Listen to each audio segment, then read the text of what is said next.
హైదరాబాద్‌లో bomb బ్లాస్ట్‌లను plan చేసిన ఇద్దరు కుర్రోళ్ళు దొరికింది వాస్తవం.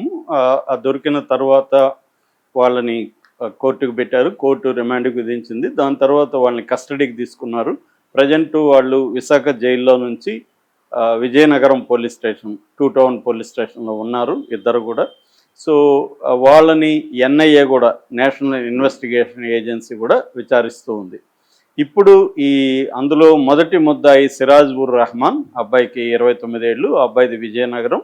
సో ఆ అబ్బాయి కన్ఫెషన్ రిపోర్టు బయటకు వచ్చింది. అంటే పోలీసులకు ఇచ్చిన వాంగ్మూలం ఏదైతే ఉంటుందో ఆ వాంగ్మూలం బయటకు వచ్చింది. ఆ వాంగ్మూలంలో చాలా సంచలనమైన విషయాలు అతను చెప్పాడనేది ఇప్పుడు బయటకు వచ్చింది. ఒక రకంగా షాకింగ్గా ఉంది అది. ఎందుకంటే చాలా చిన్నదేమో ఇది అనుకున్నారు ఇప్పటివరకు. కానీ వాళ్ళు హైదరాబాద్లో రైల్వే స్టేషన్లు పేల్చేయాలి, అట్లాగే ముంబై, ఢిల్లీ లాంటి నగరాల్లో కూడా బాంబు పేలుళ్ళు ప్లాన్ చేశారు అనే వార్త ఇప్పుడు వైరల్ అవుతుంది. అసలు ఆ కన్ఫెషన్ రిపోర్ట్లో ఏముంది, ఇప్పటివరకు ఈ కేసులో సాధించిన పురోగతి ఏంటి అనే విషయాలు మనం చూద్దాం.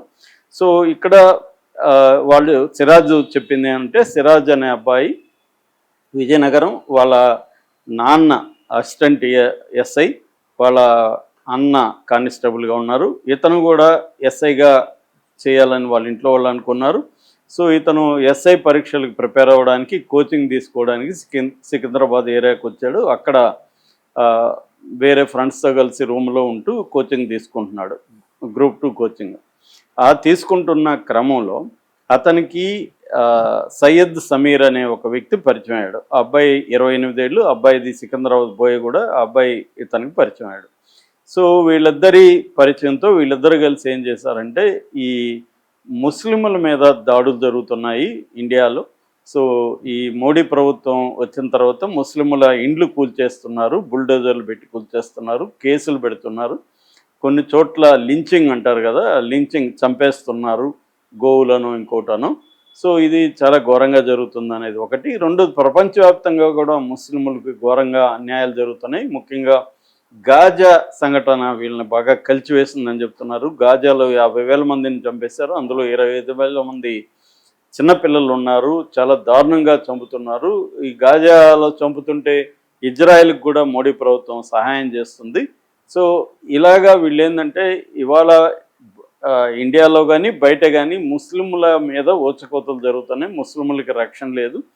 దీనికి మనం ఏమైనా చేయాలి అన్న దీంట్లోకి వెళ్ళారు. అక్కడి నుంచి వీళ్ళు ఆన్లైన్లో సెర్చ్లు చేయడం అవన్నీ చేశారు. దాంతోపాటు అల్ హింద్ ఇతిహాదుల్ ముస్లిమాన్ అనే ఒక అహిం అంటారు, అహిం అనే ఒక ఆర్గనైజేషన్ కూడా వీళ్ళు స్టార్ట్ చేశారు. ఇందులో వీళ్ళు కొంతమందిని కాంటాక్ట్ చేశారు. కర్ణాటక, తర్వాత మహారాష్ట్ర ఇలాంటి ప్రాంతాల నుంచి కూడా వాళ్ళు కొంత రిక్రూట్ చేసుకున్నట్టుగా ఈ సంస్థలకి చెప్తున్నారు. సో అట్లాగే వీళ్ళకి కొంత సౌదీలో ఈ అబ్బాయికి సిరాజ్కి కాంటాక్ట్స్ వచ్చాయి. సౌదీలో ఉంటున్న ఒక బీహారీ, అతను ఒరిజినల్గా బీహారీ బట్ సౌదీలో ఉంటున్నాడు. అతను పేరు అబు తాలెం అలియాస్ అబు ముసార్. ఇతను సౌదీలో ఉన్నాడు. ఇతనుతో కాంటాక్ట్స్ ఈ సిరాజ్కి వచ్చాయి. ఇతను ఐఎస్ఐ ఏజెంట్ అని కూడా చెప్తున్నారు. పాకిస్తాన్ ఇంటెలిజెన్స్ సంస్థ. ఐఎస్ఐ అంటే ఇంటర్ సర్వీసెస్ ఇంటెలిజెన్స్ సంస్థ అనమాట. ఇది ఏజెంట్లని ప్రపంచవ్యాప్తంగా పెడుతుంది. అలాగా ఈ అబూ ముసార్ అనే వ్యక్తి సిరాజ్ని కాంటాక్ట్ చేశాడు. సిరాజ్ 6 నెలలకు ముందు 2 సార్లు సౌదీకి కూడా వెళ్ళొచ్చాడు. అక్కడ బాంబుల తయారీ అవన్నీ అతనికి నేర్పించారు.